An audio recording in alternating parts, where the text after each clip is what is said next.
Assalamualaikum warahmatullahi wabarakatuh. Perkenalkan, nama saya Muhammad Zain Alwi dari kelas Ekonomi Pembangunan kelas B Palembang, mata kuliah Ekonomi Mikro Islam, ingin mempresentasikan tentang analisis teori permintaan dalam ekonomi Islam.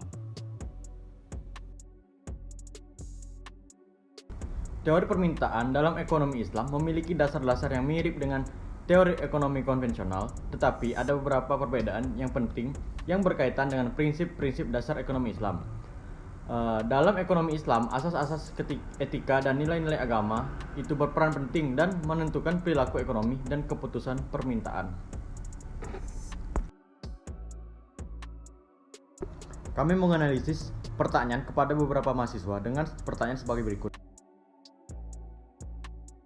Yang pertama adalah, apakah Anda mempertimbangkan halal dan thayyib dalam membeli barang atau jasa untuk memenuhi kebutuhan Anda?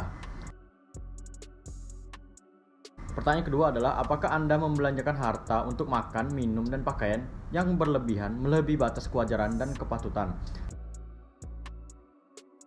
Yang ketiga adalah, apakah Anda mempunyai barang atau pernah membeli barang dengan mempertimbangkan mudarat atau beresiko dan maslahat atau yang bermanfaat atau baik? Jawaban dari pertanyaan tersebut adalah yang pertama, mayoritas mahasiswa yang mengikuti prinsip agama Islam mempertimbangkan apakah produk atau jasa yang mereka beli adalah halal. Dan itu penting, ini sesuai dengan prinsip-prinsip etika dan nilai-nilai Islam yang mempengaruhi perilaku konsumsi dan keputusan pembelian mereka.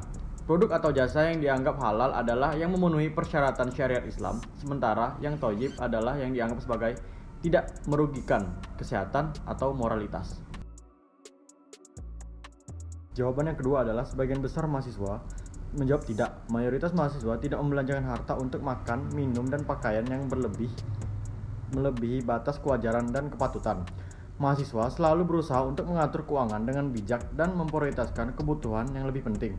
Selain itu, mahasiswa juga mengutamakan untuk menyisihkan sebagian uang atau sebagian pendapatan untuk ditabungkan dan diinvestasi. Jawaban pertanyaan ketiga adalah, pertimbangan maslahat dan mudarat ini dapat bervariasi tergantung pada situasi dan preferensi individu. Selain itu, beberapa orang mungkin juga mempertimbangkan dampak sosial atau etika dalam membeli barang, seperti memilih produk yang ramah lingkungan dan mendukung produsen untuk berprinsip. Rata-rata jawaban mahasiswa yang kami wawancarai. Yang pertama, soal pertama, semua mahasiswa yang kami interview dari mahasiswa memilih jawaban ya, yaitu semua mahasiswa dengan rata-rata menjawab yang sama, yaitu sangatlah penting untuk mengetahui barang tersebut halal ataupun haram, karena efek barang yang tidak halal itu sangat berdampak pada kehidupan baik zahir maupun batin. Yang kedua, soal kedua terbagi menjadi dua. Pertanyaan adalah, membelanjakan harta untuk makan dan minuman, pakaian yang berlebihan melebihi batas wajar dan kepatutan. Mahasiswa menjawab ya dengan persentase 90%. Rata-rata menjawab mereka untuk berhemat, karena kebanyakan mahasiswa yang ngekos, jadi mereka berhemat untuk kehidupan sehari-hari dan lebih mementingkan kebutuhan dibandingkan keinginan. Adapun 10% mahasiswa yang menjawab tidak. Rata-rata mereka menjawab keinginan itu untuk self-service, walaupun itu berlebihan dalam membelanjakan.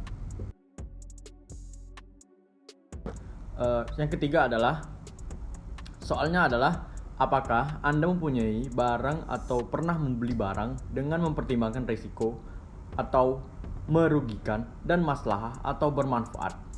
80% mahasiswa menjawab ya, karena lebih mementingkan kegunaan dan tidak merugikan diri sendiri.